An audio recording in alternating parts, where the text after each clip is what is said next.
पूजा जी, मैं क्योंकि आपके पास सबसे आखिर में इसलिए आई, इसको सबसे बेहतर कंक्लूड आप कर सकती हैं। आपने over the years foreign diplomacy, foreign policy, foreign relations सब देखा है।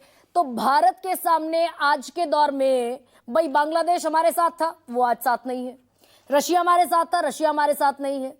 जो छोटा सा मुल्क नेपाल सबसे ज्यादा भारत के करीबी था, वो आज की तारीख में आंखें तरेरता हुआ दिखाई दे रहा है। ये कितनी बड़ी चुनौती है मैम, वर्ल्ड फोरम पर कैसे हम अपने आप को प्रोजेक्ट कर पाएंगे?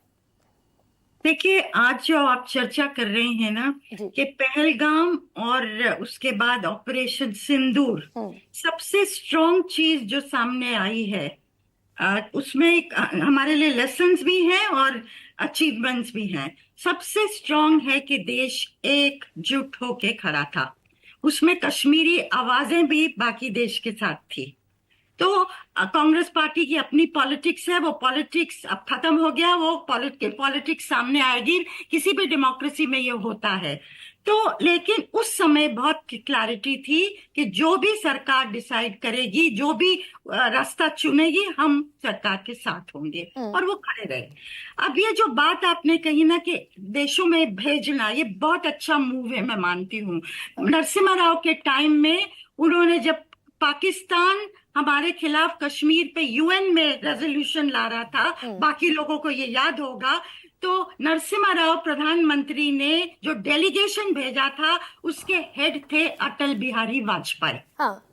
पूरा, और जो मिनिस्टर थे सलमान खुर्शीद उस समय, वो उनके अंडर गए थे।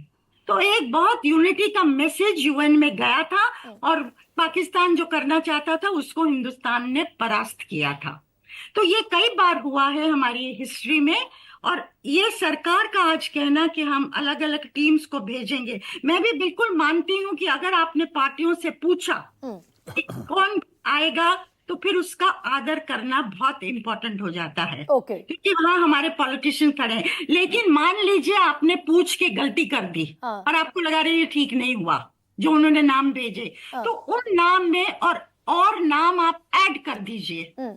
शशि थरूर का ऐड कर दीजिए, औरों का ऐड कर दीजिए। तो या फिर कांग्रेस से बात करिए कि कुछ लोगों के नाम आप बदल दीजिए। तो मुझे लगता है शशि थरूर जैसे लोगों को इस नजरिए से नहीं देखना चाहिए कि वो भाजपा से सांठ-गांठ कर रहे हैं। वो अंदर की पॉलिटिक्स में वो खेल कर सकते। बिल्कुल ही अंदर की पॉलिटिक्स है नीरजा जी। लेकिन इससे बड़ा सवाल ये हो जाता है कि जो हमारी फॉरेन पॉलिसी है हमारे पड़ोसी देशों के साथ, क्या उसमें कुछ ट्विकिंग की जरूरत है क्या? क्योंकि अगर सभी लोग एक तरीके से एडवर्स सिचुएशन में आकर खड़े हो जाएंगे, ये बड़ा चैलेंजिंग हो जाएगा कि एक तरफ हमें बड़े देशों से लड़ना है, वहां अपनी बात कन्विंस करानी है, और एक तरफ हमारे सारे पड़ोसी देश हमारे मुख्तलिफ खड़े हुए हैं। वो आपकी बात बिल्कुल सही है। जो कमजोरी सामने आई है ऑपरेशन सिंदूर और पहलगाम के बाद, जिसको हमको बिल्कुल साफ साफ देखना है, वो ये है कि कोई देश हमारे साथ आज नहीं खड़ा था। पाकिस्तान के साथ तीन चार देश खड़े थे, उसमें चीन भी है, उसमें तुर्की भी है, और देश भी हैं। तो चीन ने तो इस हद तक जाके कहा कि अगर पाकिस्तान की सॉवरेनिटी पे आंच आती है तो हम पाकिस्तान के साथ खड़े हैं। और फिर वो सप्लाई तो कर रहा है मॉडर्न वेपन, उसके पास आर्सेनल है, जेट्स है, मिसाइल्स है, वो सारे वो पाकिस्तान को सप्लाई कर रहा है हमारे साथ। जैसा कि आपने बिल्कुल ठीक कहा, आज रशिया भी उस तरह नहीं खड़ा है जैसे कि पहले खड़ा होता था। ये चीजें अंदर खाने भी ये थिंकिंग है, क्या हमने हिंदुस्तान ने, did we put all our eggs in one basket too much? America की तरफ क्या हम ज्यादा ही झुक गए? और ये अगर बैलेंस है, इसको हम कैसे दुरुस्त करेंगे?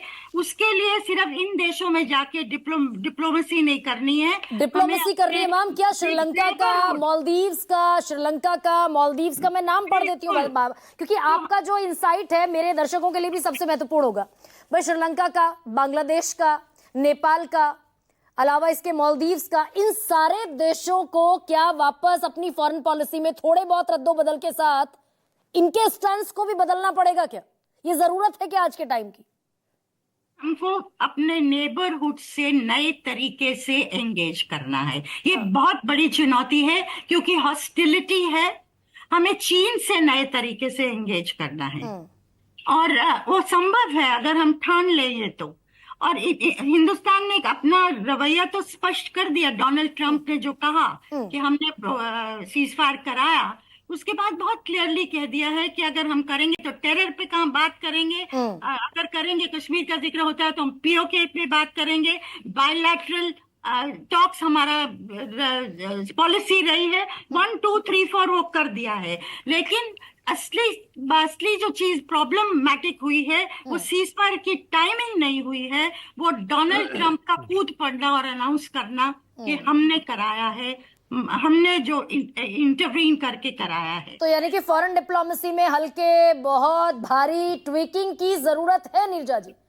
बिल्कुल है। मुझे लगता है कि नए तरीके से स्ट्रेंथन करना है अपने एफर्ट्स को, रशिया के साथ दोबारा करना, चाइना के साथ री एंगेज करना, और नेबर्स के साथ एक नए तरीके से। आसान नहीं होने वाला है, इमेजिनेशन के साथ ये करना पड़ेगा। आसान नहीं होने वाला है, वही मैं जो सवाल आरपी सिंह जी से पूछने की कोशिश कर रही थी कि आसान नहीं होने वाला है। वर्ल्ड फोरम पर अगर अपने प्रोजेक्शन को दुरुस्त करना है, मजबूती के साथ रखना है, तो पहले ये जितना इस खित्ते के ये सब लोग सिर उठाकर खड़े हुए हैं आज की तारीख में, केपी शर्मा ओली नेपाल के हों, और मैंने सारे देशों का, सारे मुल्कों का जिक्र किया। बांग्लादेश में एक एंटी इंडिया फोर्स खड़ी हो गई है हारून यूसुफ के तौर पर। वो कब तक है, अंतरिम सरकार है, हालांकि कब तक है ये अलग विषय है, लेकिन इन सब पर नए सिरे से सोचना पड़ेगा। सर्वदलीय जो डेलीगेशन है वो 7 डेलीगेशंस तैयार हुए हैं।